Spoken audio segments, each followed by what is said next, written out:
Mahilig pong kumuha ng stolen pictures ang mga katrabaho ko.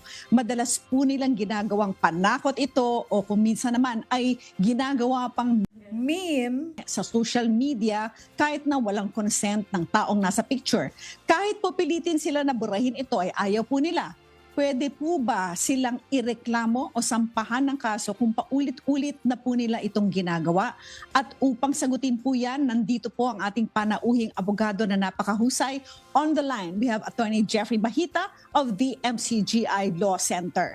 Attorney Jeffrey, good afternoon to you and welcome po again sa Serbisyong Bayanihan. Attorney Jeffrey, are you there?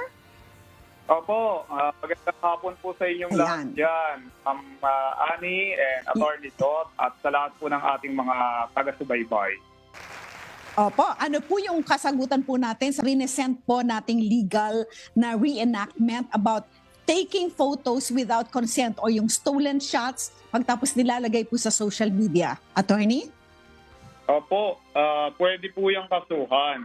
Kung talagang paulit-ulit na po yan at hindi sila magpapapigil sa kanilang maling ginagawa, pwede po yung kasuhan ng unjust vexation. Sa ilalim po ng ating revised penal code, pinaparusahan po ang mga ginagawa nilang pwedeng mapang-asar, nakakainis, nakakayamot sa isang tao.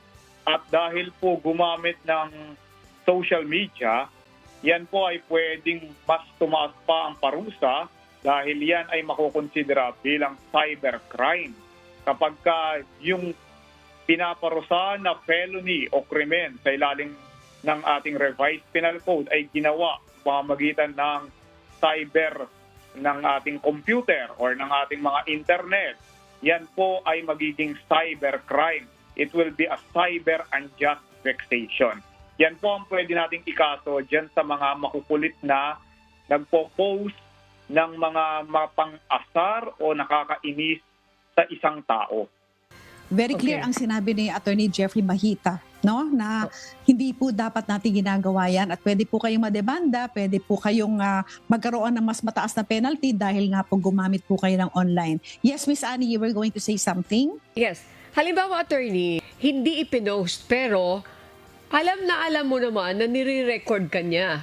Alam mo naman na nagtitake siya ng picture. Matagal na niyang ginagawa. Lahat halos yata ng conversation, laging nakarecord, pero hindi niya ginagawa. Pinafile lang niya po yun. Tapos makakarinig ka na lang ng kwento na, ito yung sinabi niya, no, na-record ko pa. Mga tipong ganyan, attorney, di ba nakakaasar yun?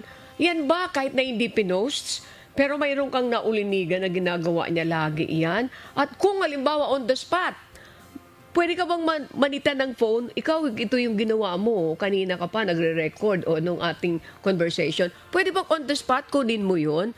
At kung masita mo na totoo, anong pwede mong sabihin dun sa tao? Ang pwede mo pong sabihin dun sa tao ay yung pagpigil sa kanyang maling ginagawa.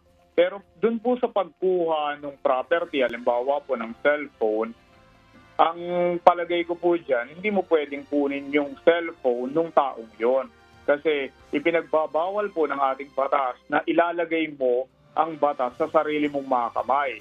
Kung talagang naasar ka o na peperwisyo ka sa kanyang ginagawa, isumbong mo sa pinakamalapit na pulisya o sa ating otoridad, para sila mismo ang gagawa ng aksyon laban sa ganyan. Kasi yung mga ganyang paulit-ulit na pag-take ng picture, lalo na kung yung pag-take ng picture ay hindi dapat ginagawa kasi let's say meron kang privacy rin bilang tao. That's correct. Meron kang privacy na dapat igalang din ng kahit na sinong mga tao. So pagka hindi sila makuha sa santong dasalan, pwede na po yung sampahan ng kaso sa ating pinakamalapit na pulisya. Okay. Tapos, attorney, halimbawa, binura niya. Anong proof mo? Hindi yan pwedeng sabihin, attorney, na binura, hindi na marirecover yon. Tama po ba? Marirecover pa rin. Kasi may server yon. Tama po ba, attorney?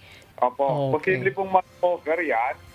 Kaya nga po, ang may papayo ko dyan, dumulog po sa ating kapulisan o kahit sa NBI kasi yung mga expert po pagdating sa tinatawag na cybercrime or yung mga information technology related offenses, kaya po nilang i-recover yung mga ganyang files kahit po dinilit.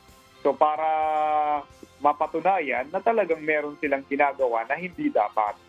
Ayan, attorney. So, hindi ka makakaiwas. Yes. So, tigilan nyo na po yan. Hindi maganda. Nagde-take picture kahit walang consent at nire-record nyo yung tao kahit walang consent.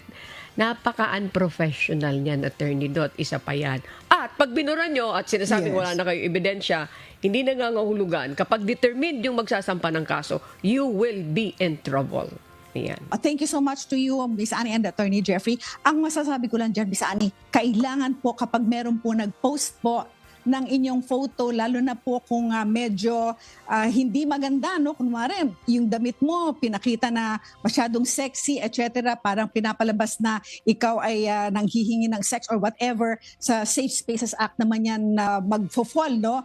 Kunan na po ninyo ng picture, i-save po ninyo para may ebidensya po kayo kapag sa susunod po ay gusto po ninyong idemanda. Isa pa pala, isa pang advice ko, kung kunwari, Miss Annie, yung tanong mo na nagre-record, na huli mo, nire-record ka, na hindi nagpaalam Walang sa'yo. consent. Miss Annie, Opo. kausapin mo, sabihin mo, delete mo yan ngayon sa harap ko. Kapag hindi mo delete yan, ididemanda kita. Takutin mo lang. Huwag mo Ayun. kukunin yung cellphone. Tama si Attorney Jeffrey Bahita. You You have must to learn. protect the privacy of people is protected under the law.